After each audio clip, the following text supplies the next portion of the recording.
श्रावण मासाच्या पावन पर्वात दररोज अनुभवूयात संत साहित्याचे अभ्यासक आणि महाराष्ट्रातील ख्यातनाम व्याख्याते प्राध्यापक शिवाजीराव भुकेले यांचे ज्ञानेश्वरी भावदर्शन, अर्थात ज्ञानेश्वरीच्या सर्व 18 अध्यायांचं सहज सोप्या भाषेत भावार्थ दर्शन तुमच्या आवडत्या आर चॅनलवर दररोज सकाळी 8, दुपारी 1:30 आणि रात्री 8 वाजता सहकुटुंब पाहायला विसरू नका. ज्ञानेश्वरी भावदर्शन याचे प्रायोजक आहेत महेंद्र ज्वेलर्स, राजारामपुरी, कोल्हापूर. पुंडलिक वरदा हरिविठ्ठल श्री ज्ञानदेव तुकाराम. पंढरीनाथ भगवान की जय. माऊली ज्ञानेश्वर महाराज की जय. जगद्गुरु तुकोबाराय महाराज की जय. श्री विनायकं गुरुर्नौमि साखरे नाम विश्रुतम. येषां चरण सानिध्यात् जीवा मुक्ता भवन्ति.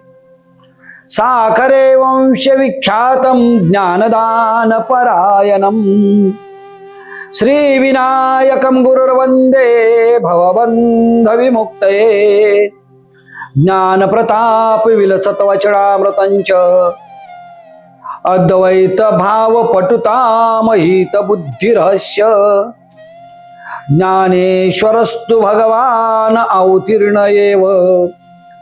श्री रंगनाथ गुरुराज नमोस्तु तोभ्यं. श्री रंगनाथं गुरुराजवर्यं मुमुक्षूणाम ज्ञानदानैकदक्षं. प्रभावती क्षेत्र निवासिनंतं नमामि वेदांतमिदं वरिष्ठम्. रामकृष्ण हरी माऊली. काल आपण त्रिविध तप, त्रिविध दान, त्रिविध यज्ञ आणि सर्वात महत्वाची गोष्ट म्हणजे त्रिविध श्रद्धेचा परिचय बघितला. जी त्रिविध श्रद्धा पारमार्थिक सदविचाराचा खुंट विवेक वैराग्यानं हलवून बळकट करण्याचं काम करते. जी सात्विक श्रद्धा अंतःकरणामध्ये सदविचाराचं भरत आणण्याचं काम करते. ज्या सात्विक श्रद्धेपोटी जगातलं लौकिक अलौकिक जे काही तत्व आहेत या तत्वावर दृढ विश्वास ठेवण्याची भावना निर्माण होऊ शकते. ज्ञानोबांना अभिप्रेत असणारी, भागवत धर्मीयांनी जिच्यावर नितांत प्रेम केलं अशी ही सात्विक श्रद्धा. समाज जीवनामध्ये ज्यावेळा श्रद्धा संपन्नता निर्माण होते त्यावेळा समाज जीवन हे एका आनंदाच्या विशिष्ट पातळीवर, एका सद्भावनेच्या विशिष्ट पातळीवर जाऊन पोहोचतं. या तत्वावर ज्ञानोबांचा विश्वास आहे आणि या विश्वासापोटी ज्ञानोबा माऊलीनं हे वर्णन करण्याचं काम केलं. फक्त गरज एक आहे की आपण आपली श्रद्धा पहिल्यापासून शेवटपर्यंत त्या तत्वाशी एकनिष्ठ ठेवली पाहिजे. एकदा आपल्याला हे तत्व माहित आहे की नदी वाहत वाहत वाहत सर्वांना आनंद देत, सर्वांची ताण भागवत, जीवदायी तृणांना जगवत सागराला जाऊन मिसळते. एकदा नदी सागराला जाऊन मिसळण्याऐवजी सहारा वाळवंटात गेली. धावत राहिली, धावत राहिली, परंतु काही केल्या सागराचा जो काही पत्ता आहे, सागराची जी काही दिशा आहे ती सापडायलाच तयार नाही. वैतागली आणि रेतीला, वाळूला विचारलं की अजून सागर कसा येईना? एवढे हजारो किलोमीटर मी वाहत आले आणि अजून सागराचा पत्ता नाही. रेती म्हणाली, तू रस्ता चुकलीस. तू वाळवंटात, सहारा वाळवंटात आलेली आहेस. तुला सागराकडे जाण्याचा जो रस्ता होता तो रस्ता कुणीतरी चुकीचं मार्गदर्शन केल्यामुळं तू इकडं आलेली आहे, रस्ता चुकलेली आहेस. आता तुला एकच करावं लागेल, परत जाणंही तुला शक्य नाही आणि पुढं किती चालत राहिलीस तरी तुला सागर मिळणं शक्य नाही. आता तुला तुझं नदी पण जे आहे हे सोडायचं नसेल तर तुला एक करावं लागेल, तुला आता इथंच थांबून वाफ व्हावं लागेल. वाफ होऊन अवकाशात जावं लागेल आणि अवकाशात जाऊन हवेच्या संपर्कानं पुन्हा सागरात जाऊन मिसळावं लागेल. नदी म्हणाली नाही, मला नदी पण सोडायचं नाही तर वाफ कसं होता येईल. रेती म्हणाली नदी पण सोडायचं नाही आणि वाफही व्हायचं नाही तर मग तुला सागरापर्यंत पोहोचता येणार नाही.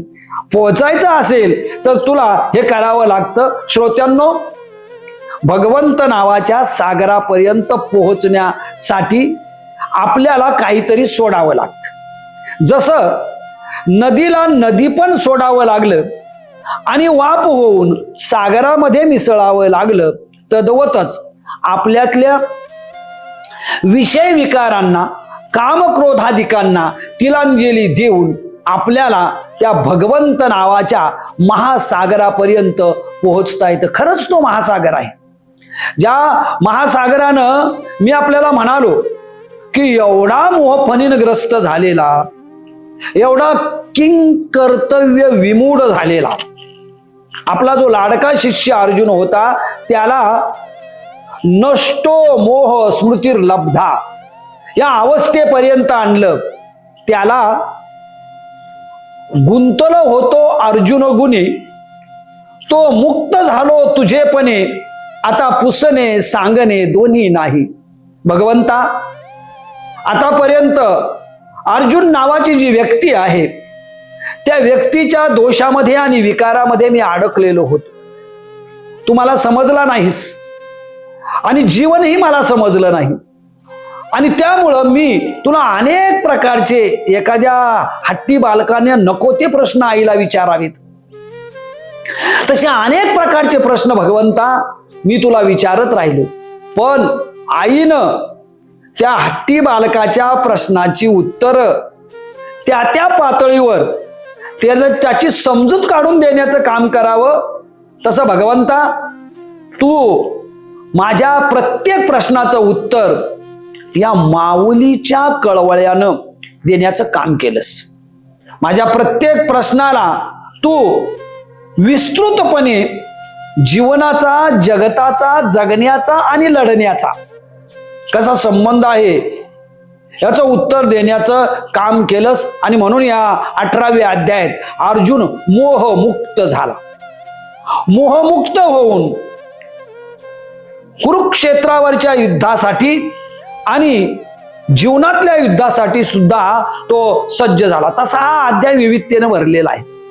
जरी याला कर्म संन्यास योगाचा अध्याय असं म्हटलेलं असलं तर जवळजवळ पहिल्या 25 ते 30 अधिक ओव्या संस्कृत प्रचुर श्री गुरु स्तवनाच्या निमित्तानं ज्ञानोबा माऊलीनं इथं व्यक्त करण्याचं काम केलेलं आहे. या ओव्या वाचल्या ना, ज्ञानोबा माऊलींचा प्राकृत भाषेवरचा अधिकार तर आतापर्यंत आपण बघितलाच, परंतु ज्ञानोबा माऊलीचा संस्कृत भाषेवरचा अधिकार सुद्धा आपल्याला या ओव्या वाचल्या. नमो विशदबोध विदग्धा या एकाच शब्दानं आपल्याला माऊलीचा संस्कृतवरचा अधिकार जो आहे हा अधिकार सुद्धा लक्षात येतो. संस्कृतनिष्ठ प्राकृतातले अनेक शब्द या अध्यायाच्या प्रारंभी आलेले आहेत. संस्कृतनिष्ठ जी अभिजात्य मराठी भाषा म्हणतात, या अभिजात्य मराठी भाषेचा जो गौरव आहे हा गौरव ज्ञानोबा माऊलीनं या 18व्या अध्यायाच्या प्रस्तावनेत केलेला आहे. श्रोत्यांनो, आपल्याला मी गेले महिनाभर सांगत आलो की गुरुभक्ताच्या परंपरेमध्ये ज्ञानदेव नामे पहिला. ज्ञानदेवांचं नाव गुरुभक्ताच्या परंपरेमध्ये का प्रथम क्रमांकावर आहे तर ज्ञानेश्वरीच्या पहिल्या अध्यायापासून ते 18व्या अध्यायापर्यंत ज्ञानोबा आपले बंधू निवृत्ती दादांना अर्थात श्री गुरु निवृत्तीनाथांना कधी विसरले नाहीत. प्रत्येक अध्यायामध्ये कधी ना कधी संदर्भ म्हणून असेल, नाहीतर मंगलाचरण म्हणून असेल, आपल्या सद्गुरूचं बोट ज्ञानोबांनी सोडलं नाही. हेही मी सांगितलं आपल्याला. ज्ञानोबांचा अधिकार एवढा महान की वारंवार त्यांनी जर सद्गुरूचा उल्लेख केला नसता तरी सुद्धा ह्या ज्ञानेश्वरीचं देशिकार लेणं आपल्यापर्यंत आलं असतं. परंतु असं नाही. ज्ञानोबाच्या अंतःकरणातली रुजुता, ज्ञानोबांच्या जो शिष्यस्तोहम शादिमाम त्वाम प्रपन्नमचा जो भाव आहे, तो भाव आणि पराकोटीची जी स्वभावातील माऊलीमय रुजुता आहे ना, ही आपल्या सद्गुरूंना वारंवार नमन करण्याचं काम करते.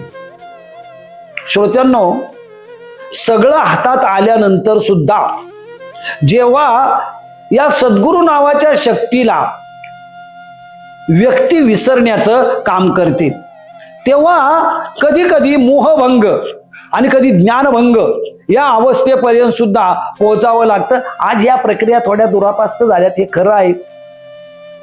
सध्या विद्या आली हाता आणि गुरुला मारी लाता. नवे नवे विद्या हातात येण्याच्या अगोदरच गुरुला लाता, अशी अवस्था झालेली आहे. आणि दुसऱ्या बाजूला ब्रह्म ऐक्य बोधाने गुरु मिळणं अवघड झालेलं आहे.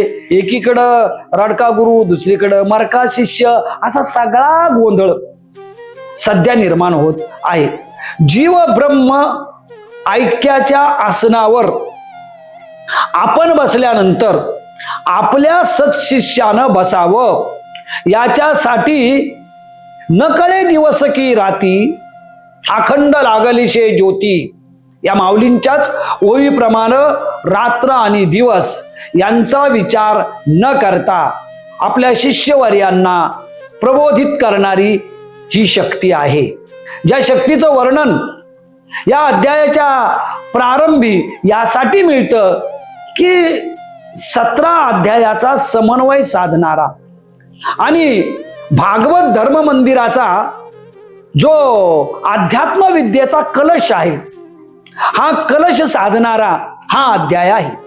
आणि म्हणून या निष्कलंक प्रभंजन ज्ञान सूर्य चंद्राप्रमाणे शीतलता देणारा हृदयातील सारे भाव आपल्या शिष्यवर्यासमोर प्रकट करणाऱ्या सद्गुरूंना ज्ञानोबांनी या निमित्तानं प्रारंभी वंदन करण्याचं काम केलं.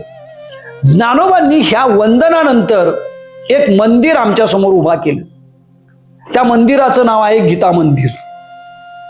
गीता मंदिर हे साहित्यरूप गीता मंदिर आहे. ज्ञानदेवांनी आपल्या पाठीमागे एका ओवीत म्हटलं होतं की साहित्य सोनियाच्या खाणी उघडवील देशोच्या क्षोणी, विवेक वल्लींची लावणी हो देई सैंघ.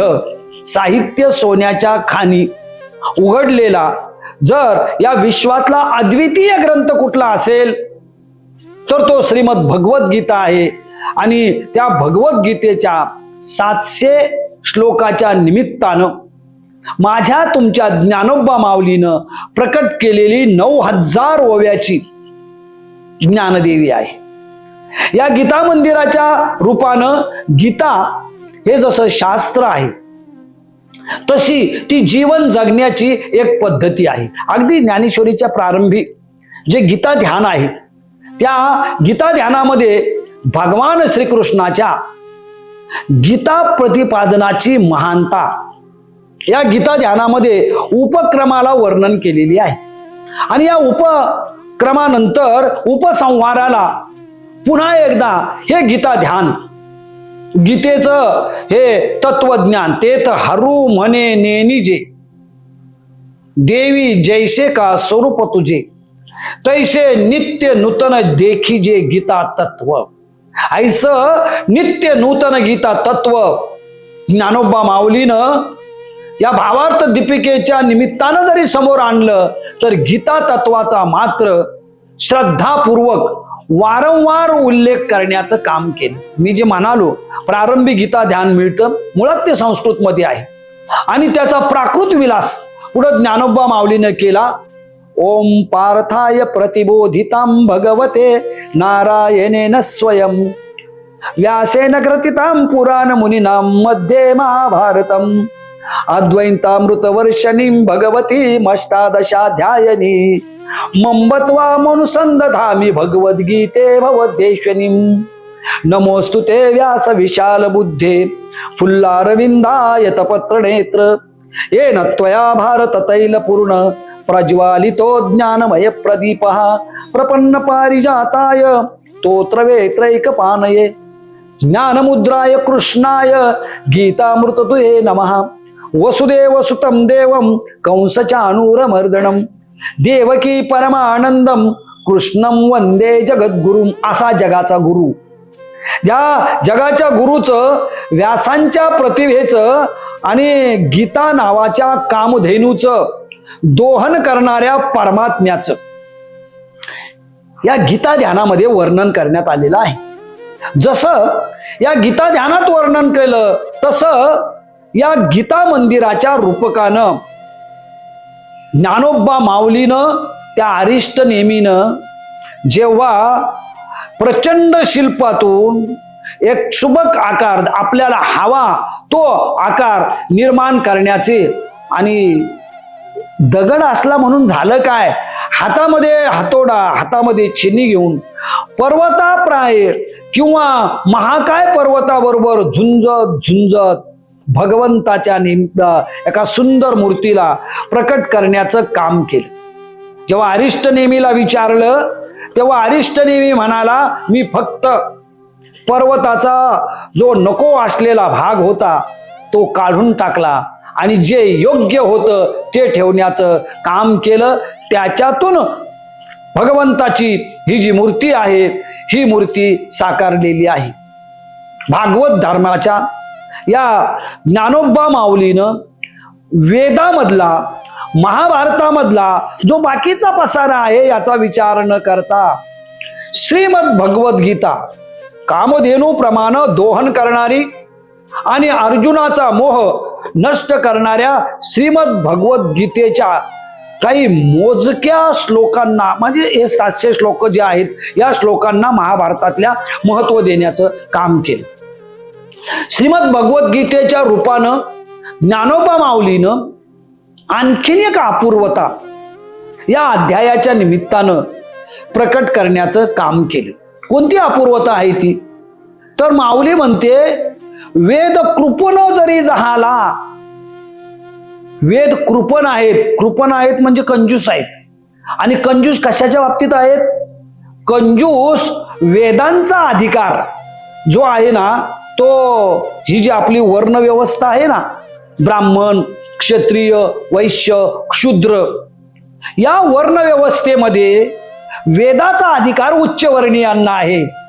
पण श्रीमद भगवद्गीता आणि माझ्या ज्ञानोबा माऊलीनं फोडलेलं हे ज्ञानजन्य भांडार, याचा अधिकार समाजातल्या नाहिरे वर्गापासून, म्हणजे शेवटच्या थरापासून थेट उच्च वर्णीयांच्या पर्यंत आहे.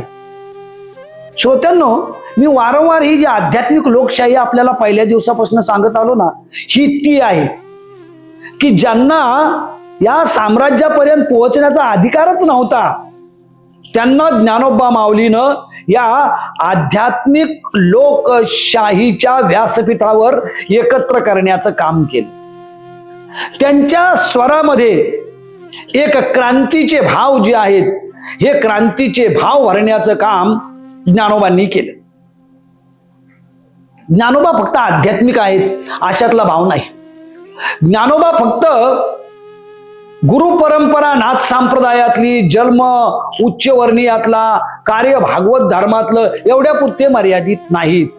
तर ज्ञानोबा मध्ययुगातील आध्यात्मिक लोकशाहीचे पुरस्कर्ते आहेत. या पुरस्कर्त्यानं वेदाने ज्यांना अधिकार नाकारला त्यांना अधिकार देण्याचं काम केलं. एक ओवी मी मध्यंतरी सांगितली होती आपल्याला, कुळ जाती वर्ण अवघेची गा आकारण याचा गदारोळ माजू नका. आणि कसं आहे, स्वतः ज्ञानदेव उपेक्षित होते, स्वतः त्यांना समाजानं वाळीत टाकलेलं होतं. श्रोत्यांनो, हे आध्यात्मिक लोकशाहीचं व्यासपीठ निर्माण करण्याचं आणि बहुजनांना या भागवत धर्माच्या असो अगर अध्यात्म विद्येच्या असो त्यागमय पताके खाली एकत्र आणण्याचं काम शास्त्री, पंडित, आचार्य यांचं होतं. परंतु शास्त्री, पंडित आणि आचार्य मंडळी आपापल्या गढ्या आपल्या ताब्यात ठेवण्यात रममान झालेले होते. आणि म्हणून हे कार्य उपेक्षितांचा म्होरक्या असणारा आणि अखंड निंदेच्या धारातीर्थामध्ये वाळीत पडलेल्या एका अनाथ तरुणानं केलं. त्या अनाथ तरुणाचं नाव आहे ज्ञानदेव. ज्ञानदेव नावाच्या या अनाथ तरुणानं आपल्या अनाथपणाचं ओझ झुगारून दिलं आणि महाराष्ट्राला सनाथ केलं. या महाराष्ट्राला सनाथ करणारं जे काही तत्वज्ञान आहे, जे काही वैचारिक परिपार्श्वचं आणि विवेकांचं भांडार आहे, हे भांडार ज्ञानोबा नावाच्या योग्यानं आमच्या समोर या गीतेच्या प्रशंसाच्या निमित्तानं ठेवण्याचं काम केलं. याच्यानंतर 17व्या अध्यायापर्यंतचे सगळे परामर्श या खूप विस्तृत असणाऱ्या जवळजवळ 75च्या पुढं भगवद्गीतेचे श्लोक असणाऱ्या आणि त्यावर हजारो ओव्या ज्या आहेत, या ओव्या या एकाच अध्यायाच्या निमित्तानं ज्ञानोबा माऊलीनं प्रकट करण्याचं काम केलं. आणि हे सगळं करत असताना कर्म संन्यास योग जो आहे, या कर्म संन्यास योगाचं अत्यंत आग्रहानं प्रतिपादन केलं. या सर्व अध्यायाच्या परामर्शानंतर माऊली योगी आणि कर्म संन्यासी हा जो आहे यातले सारे भेद आणि यातलं एकत्व अर्जुनासमोर प्रकट करण्याचं काम करतात. आणि मग अर्जुन म्हणतो, देवा बस आता तू सांगू नयेस, आता मी जगावं कसं आणि लढावं कसं याचं खूप मोठं भांडवल तू मला दिलेलं आहेस. आता माझ्यातला जो अर्जुन होता तो अर्जुन आता नष्ट झालेला आहे. माझ्यातला जो मोहामध्ये अडकलेला एक स्त्रैण माणूस होता तो नष्ट झालेला आहे आणि उरलेला आहे तो भगवंताचा पुरुषोत्तमाचा शिष्य. हे पुरुषोत्तमा, तुझा शिष्य म्हणून आता माझी स्मृती या पातळीवर आलेली आहे की भगवंत जो रस्ता दाखवेल त्या रस्त्याने जायचं. भगवंत जे कर्तव्य कर्म करायला लावेल ते कर्तव्य कर्म करायचे या निर्णयापर्यंत मी आलेलो आहे. भगवंत म्हणतात, अर्जुना ठीक आहे, या निर्णयापर्यंत तू आलास ना, तर तुला फक्त लढायला लावणं एवढं माझं काम नाही, तर तुझ्यातलं जे स्वस्वरूपाचं अज्ञान आहे, या स्वस्वरूपाच्या अज्ञानाला नष्ट करणं हे सुद्धा माझं काम आहे आणि ते काम मी करणार आहे. अर्जुना, तुला ते या देहातच करावं लागेल, कारण येथ अविद्या नाशू हे स्थळ, तेने मोक्ष उपादान फळ, या दोन्ही केवळ साधन ज्ञान. अर्जुना, आतापर्यंत मी जे सगळं प्रतिपादित केलं, ज्ञानाचं केलं, योगाचं केलं, कर्माचं केलं, स्वर्गाचं केलं, नरकाचं केलं, मोक्षाचं केलं, सर्वांचं प्रतिपादन केलं. पण लक्षात ठेव, अविद्या म्हणजे अज्ञानाला पळवून लावण्याचं स्थळ, त्याचा नाश करण्याचं स्थळ जर कुठलं असेल तर फक्त माणसाचं शरीर आहे. अर्जुना, मी माझ्या सामर्थ्यानं आणि तू तुझ्या पराक्रमानं ब्रह्मदेव झाला असतास, तू इंद्रदेव झाला असतास. इंद्र महेंद्राचं जे अधिकाराचं कवच आहे ते तुला मिळालं असतं. पण अर्जुना, तुला अविद्या नाहीशी नसती करता आली. अर्जुना, ही नाहीशी करण्यासाठी देव योनीमध्ये जन्म होऊन चालत नाही. देव योनीमध्ये रममान राहून चालत नाही. आणि आसुरांचं तर सोडूनच दे. अज्ञान आणि राक्षस यांचा घनिष्ठ संबंध आहे आणि त्यामुळं आसुर योनीमध्ये तुला जाऊन चालत नाही. राहिला प्रश्न पशूंचा. बिचारे पशु काय पाप पुण्य जानती, उत्तम मध्यम भोग भोगीती. त्यांना काय कळायचं? पशु पक्षी जीवसृष्टीमधले अज्ञान काय असतं, ते नष्ट कसं करावं वगैरे वगैरे हे त्यांना कळणार नाही. म्हणून अर्जुना, ह्या मनुष्य देहाच्या, माऊलीने एका ठिकाणी म्हटले, मनुष्य देहाचे नि ज्ञाने सच्चिदानंद पदवी घेणे एवढा अधिकार नारायणे कृपा अवलोकने दिधला असे. या माणसाला तो अधिकार आहे की नारायणानं म्हणजे भगवंतानं कृपा कटाक्षानं आम्हाला तो अधिकार बहाल केला की आमच्यातलं जे अज्ञान आहे ते अज्ञान नष्ट करण्यासाठी जाणीवपूर्वक मनुष्य किंवा साधक हा प्रयत्न करतो. मग काय होतं? हे जर अज्ञान नष्ट झालं तर जे होतं त्याचं वर्णन माऊलीनं पुढे केलं, तेने मोक्ष उपादान फळ. शरीरातल्या आणि मनातल्या कुंठेचा नाश करणार वैकुंठ आणि खऱ्या अर्थाने विषय विकारांचा क्षय करणारा जो मोक्ष आहे तो मोक्ष ज्ञानाच्या प्राप्तीनं होतो.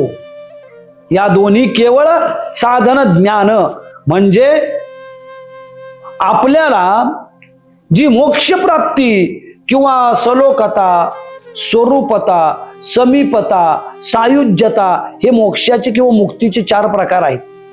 या 4ही प्रकारचा मोक्ष ज्ञान प्राप्तीमुळं होतो. अगोदर भगवंतांनी हेही सांगितलं की त्यासाठी काही गोष्टीपासून सावध राहावं लागतं. माऊलीनं अत्यंत ज्याला उपहासात्मक व्यंग्यात्मक पद्धती आपण म्हणूया, या पद्धतीनं त्याचं वर्णन करण्याचं काम केलं. कसं की आशा जैशी दुःखाते व्याली निंदा दुरिते, हे असो जैसे दैन्याते दुर्भगत्व. नको त्या गोष्टीची जोपर्यंत अर्जुना ज्ञानाची लालसा सोडून आशा व्यक्त केली जाईल तोपर्यंत दुःखच प्राप्त होत राहणार. तोपर्यंत सुखाची प्राप्ती कधी होणार नाही. जोपर्यंत दुसऱ्याची निंदा करीत राहू तोपर्यंत आपल्या मनामध्ये पाप नावाची भावना प्रसवल्याशिवाय राहणार नाही. आणि जोपर्यंत दुर्भाग्य राहील तोपर्यंत दैन्य जे म्हणतो आपण ते कधी पाठलाग सोडणार नाही. 3 उदाहरणं आहेत त्याच्यामध्ये. या उदाहरणांच्या द्वारा माऊलीनं आम्हाला त्या पातळीवर आणण्याचं काम केलेलं आहे की दैन्य दुर्भाग्याचा, निंदेचा, आशेचा त्याग करून पूर्ण पुरुष होऊन पुरुषोत्तमाच्या चरणी लीन व्हावं. आणि मग पुरुषोत्तमाच्या चरणी लीन झाल्यानंतर आपले सगळे कर्म व्यापारच पुरुषोत्तममय म्हणजे भगवंतमय होतात. श्रोत्यांनो, या अध्यायात मध्ये बऱ्याचशा ओव्या आहेत, परंतु या अध्यायाचंच नव्हे तर संपूर्ण भागवत धर्माचं खऱ्या अर्थाने फलित व्यक्त करणारा आणि कर्म संन्यास योगाच्या पलीकडचा तुमच्या माझ्या जीवनात कर्मण्यता निर्माण करणारी एक ओवी मला या अध्यायातली अतिशय भावली. आणि ती ही की तया सर्वात्मका ईश्वरा अर्पिजे स्वकर्म कुसुमांची वीरा होई जे तया अपारा तोषा लागी. ओवीच शब्दार्थ जरी आपण विचारात घेतला तर देवाला काय द्यावं, देवाला देताना पत्र पुष्प फळ तो ज्याचं वर्णन मी मागे केलं होतं ते द्यावं, गंध अक्षदा द्याव्यात, मंदिरं द्यावीत की काय द्यावं. इथं माऊलीनं सांगितलं आपलं काम द्यावं. कर्म म्हणजे आपलं काम द्यावं. अरे खरंच त्याला शोधायचं झालं ना तर एखादी नर्तकी म्हणते मला देवळात नाही जाता आलं, माझ्या नुपुराच्या झंकारामध्ये मला त्या आत्मचैतन्याचा किंवा माझ्यातला जो भगवंत आहे त्याचा साक्षात्कार झाला. एखादा चित्रकार म्हणतो की मी भल्या मोठ्या कॅनव्हासवर ज्या वेळा या निसर्गाच्या रंगरूपाला साकारण्याचं काम करतो तेव्हा तो साकार झाल्यानंतर माझा देव मला त्याच्यामध्ये भेटतो. तुमच्या माझ्यासारखा एखादा सामान्य शेतकरी म्हणतो की झुळूझुळू वाहणाऱ्या पाटाच्या पाण्याबरोबर जेव्हा मी विठ्ठलाची गाणी गातो आणि मग जेव्हा माझी पिकं हलू लागतात, डुलू लागतात, माझ्या बरोबर हे गाणं गाऊ लागतात, तेव्हा मला केदारनाथ, द्वारका, मथुरा इथं जाण्याची गरज वाटत नाही. तो माझ्या जवळ येतो आणि जवळ येऊन सांगतो, अरे वेड्या, तुला कोणी सांगितलं मी देव आहे म्हणून? मी जर देव असतो तर तुझ्या बांधावर तुला भेटायला कशाला आलो असतो? तुझ्या बांधावर मी तुला याच्यासाठी भेटायला आलो की मी तुझ्यातला आहे. असा माणसातला देव आपल्या कर्मातून जे जे कर्म आपण करतो त्या त्या कर्मातून आपल्याला भेटतो. कधी? कर्माला देव मानल्यानंतर, कर्माला सर्वोच्च मानल्यानंतर. ज्यावेळा कर्माला सर्वोच्च मानतो त्यावेळा कालच्या भागात ज्या श्रद्धेचं मी वर्णन केलं ती सगळी श्रद्धा जर आपल्या कामावर असेल तर दिव्यत्वाचा आणि देवत्वाचा साक्षात्कार आपल्या कामातून झाल्याशिवाय राहत नाही. श्रोत्यांनो, ह्या प्रक्रिया सांगायला गोड आहेत, ऐकायला गोड आहेत. गोड पद्धतीनं ग्रंथामध्ये याचं वर्णन केलेलं आहे. वास्तविकता काय आहे? म्हणजे तुम्हाला तुमची कामं आवडत असतील, गोष्ट आनंदाची आहे. मला माझं काम आवडत असेल, गोष्ट आनंदाची आहे. परंतु बहुतांश लोकांना आपल्याला दिलेलं काम जे आहे किंवा आपण जे नित्य नैमित्तिक कर्म करतो ते आवडत नाही. आणि मग काय म्हणतात ते, नाही हे नाईलाजानं करतोय आता करायचं म्हणून. त्यामुळे होतं काय, ते पाट्या टाकायचं काम करतात. जर आपलं काम आपल्याला आवडत नसेल तर त्या कर्मे इशू भजावा. ज्ञानेश्वरीचं प्रतिपादन आहे ईश्वराची भक्ती, त्याचं भजन हे आपल्या कर्मातून प्रकट व्हावं. नुसतंच भजनातून प्रकट होऊ नये, नुसतंच कीर्तनातून प्रकट होऊ नये. तर ते जिथं जिथं आपण जे काम करतो त्या कामातून प्रकट व्हावं. कर्ममय ईश्वराला स्वकर्म कुसुमांची वीरा. आपलं काम आपल्याला जेव्हा लज्जास्पद वाटत नाही तेव्हा कामालाच फुलाचा सुगंध येतो. ही ओवीच सांगते 18व्या अध्यायातली. कर्माला किंवा कामाला पुष्पाचा सुगंध येतो कधी? काम लज्जास्पद वाटलं नाही तर.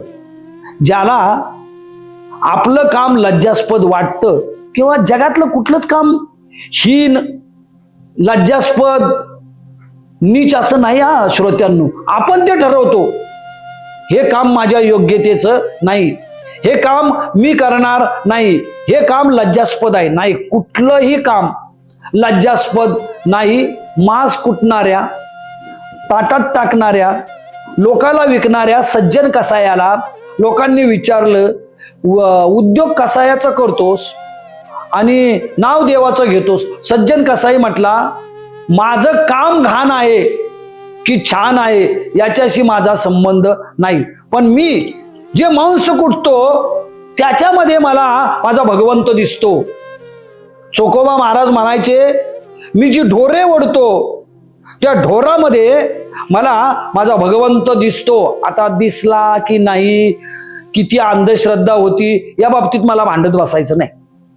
मला एकच म्हणायचं श्रोत्यांनो की आपण जे काम करतो ते सर्वोच्च आहे असं जर वाटायला लागलं तर त्या कर्मातून आपल्याला कर्मरूपी भगवंताची प्राप्ती होते आणि हा कर्मरूपी भगवंत आपल्या कामाला सुगंध प्राप्त करून देतो. अशा मंडळींना काही कामं केली की ती माइलस्टोन झाली. का माइलस्टोन झाले? की त्यांनी आपल्या कर्मालाच असा सुगंध दिला की ती कर्माची अक्षर कुणाला पुसून टाकता नाही आली. ती अक्षर अभंग राहिली. ही जी अभंगता आहे, ही अभंगता या कर्माने निर्माण होते. वीरा म्हणजे पुष्पहार. कामाचा हार देवाला आवडतो, घामाचा हार देवाला आवडतो, श्रमाचा हार देवाला आवडतो. कर्मयोग्याने केलेला शब्दांचा हार जो आहे तो देवाला आवडतो. तो त्याला द्यावा. त्याला फक्त पाण्यामध्ये, अभिषेकामध्ये, दुधामध्ये, तुपामध्ये कोंडून टाकण्याचं काम करू नये. असं त्याला कोंडण्यापेक्षा आपल्या सत्कर्माचा पुष्पहार त्याला द्यावा. अर्पिजे स्वकर्म कुसुमांची वीरा, होईजे तया अपारा तोषा लागी.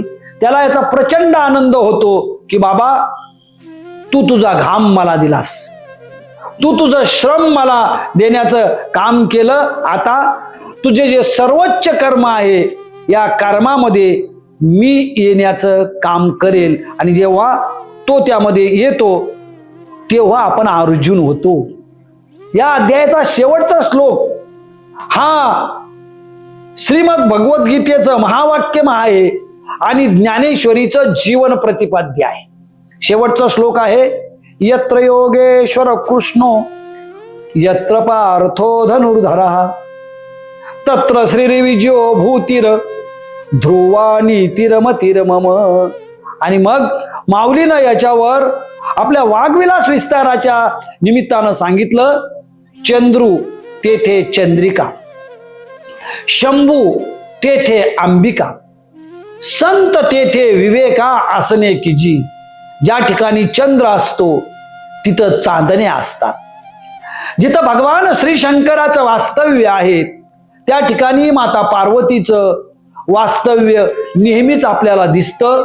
जिथं संत आहे त्या ठिकाणी आपल्याला अर्जुन किंवा विचार जो आहे तो दिसतो. आणि सर्वात महत्वाची गोष्ट ही, मग बरेचसं माऊलीनं इथं अलंकारिक वर्णन करण्याचं काम केलं. जिथं राजा आहे तिथं सौजन्य आहे, जिथं प्रजा आहे तिथं लीनता आहे, वगैरे वगैरे सगळ्या ओव्या या श्लोकावर आलेल्या आहेत. परंतु प्रमुख प्रतिपाद्य काय आहे? जिथे कृष्ण आहे तिथे अर्जुन आहे. जिथे अर्जुन आणि कृष्ण ही दोघही आहेत तिथे तत्र श्रीर्विजयो भूतिर, तिथे विजयश्री आहे. तिथं जिंकणं आहे. हे जे जिंकणं आहे ना, हे जिंकणं अज्ञानाला हरवून जिंकणं आहे. हे जे जिंकणं आहे ना, हे जीवनातल्या रणसंग्रामामधलं जिंकणं आहे. तुम्हाला सांगितलं होतं मी, रात्रंदिवस आम्हा युद्धाचा प्रसंग, अंतर्बाह्य जन आणि मन. हे कुरुक्षेत्रावरचं युद्ध एकदा झालं हो, पण तुम्ही आणि मी दररोज लढाया लढतोय. दिवसाच्या लढाया वेगळ्या, रात्री डोळे झाकावे म्हटले तर मन नावाचं माकड चंचल होऊन नको त्या लढाया लढवायला लावतो. हे जे युद्ध आहे ना, हे युद्ध जिंकण्याची प्रेरणा श्रीकृष्णाने अर्जुनाला वर्तमान दृष्टीने कुरुक्षेत्रातले युद्ध जिंकण्याची प्रेरणा दिली असं आपण म्हणतो. परंतु तुमच्या माझ्यासारख्या कोट्यावधी अर्जुनांना ही जी जीवनातली युद्ध आहेत ना, तनामनाच्या पातळीवरची युद्ध, ही युद्ध जिंकण्याची जी प्रेरणा आहे ही प्रेरणा दिली. ज्या प्रेरणेच्यामुळं ज्ञानोबा माऊलीनं हे प्रेरणा स्त्रोत भावार्थ दीपिका अर्थात ज्ञानेश्वरीच्या रूपानं आणि विजयाकांक्षाच्या रूपानं योगेश्वर भगवान श्रीकृष्णाच्या चरणी आणि पुरुषोत्तम श्री अर्जुनाच्या चरणी आणि तुमच्या माझ्या सारखे त्यावेळचे जे श्रोते होते त्या श्रोत्यांच्या चरणी समर्पित करण्याचं काम केलं. मध्यंतरीच्या काळात ज्ञानेश्वरीच्या निर्मितीनंतर ज्ञानदेवांच्या कंठाला आजान वृक्षाची मुळी लागली. संजीवन समाधीनंतर ही आजान वृक्षाची मुळी लागली. संत एकनाथांना याचा स्वप्न साक्षात्कार झाला आणि ज्ञानदेवांनी हेही सांगितलं की नाथा, ही मुळी तर काढाच, परंतु ज्ञानेश्वरीमध्ये जे शुद्ध अशुद्ध स्वतःचे दुसऱ्याचे असे पाठभेद निर्माण झाले ते नष्ट करा. ज्ञानेश्वरीचे संशोधन करते पैठणचे श्री संत एकनाथ महाराज आळंदीला पोहोचले. ज्ञानेश्वरांच्या कंठाला जी आजान वृक्षाची मुळी लागलेली होती ती मुळी बाजूला काढली, ज्ञानेश्वरी घेतली आणि ज्ञानेश्वरीचं शुद्धीकरण करण्याचं काम केलं. ज्ञानेश्वरीचं शुद्धीकरण करत असताना माऊलीनं सांगितलेले आणि सच्चिदानंद बाबा थावरेने लिहिलेले जे शब्द होते ते जसेच्या तसे आपल्या वाचकांच्या समोर, श्रोत्यांच्या समोर, वक्त्यांच्या समोर ज्ञानेश्वरीचे पहिले संशोधन करते संत एकनाथ महाराजांनी आणण्याचं काम केलं आणि एक इशारा दिला. ज्ञानेश्वरी पाठी जो ओवी करील मराठी, त्याने अमृताचे ताटी जाण नरोटी ठेविली. आता मी ज्ञानेश्वरीचं शुद्धीकरण केलंय. आपल्या पदरचं ज्ञानेश्वरीमध्ये काही टाकू नका. ज्ञानेश्वरी जशी असेल तशाच पद्धतीनं ज्ञानेश्वरीचं पारायण, ज्ञानेश्वरीचं चिंतन, ज्ञानेश्वरीचं मनन करण्याचं काम करा आणि विश्वात्मक देवाकडं प्रसादाचं दान मागा. श्रोते हो, हे जे प्रसादाचं दान आहे या प्रसादाच्या दानाचा आपण समारोपाच्या भागाच्या निमित्तानं विचार करणार आहोत. तोपर्यंत रामकृष्ण हरी. पुंडलिक वरदा हरी विठ्ठल श्री ज्ञानदेव तुकाराम. पंढरीनाथ भगवान की जय. माऊली ज्ञानेश्वर महाराज की जय. जगद्गुरु तुकोबाराय महाराज की जय.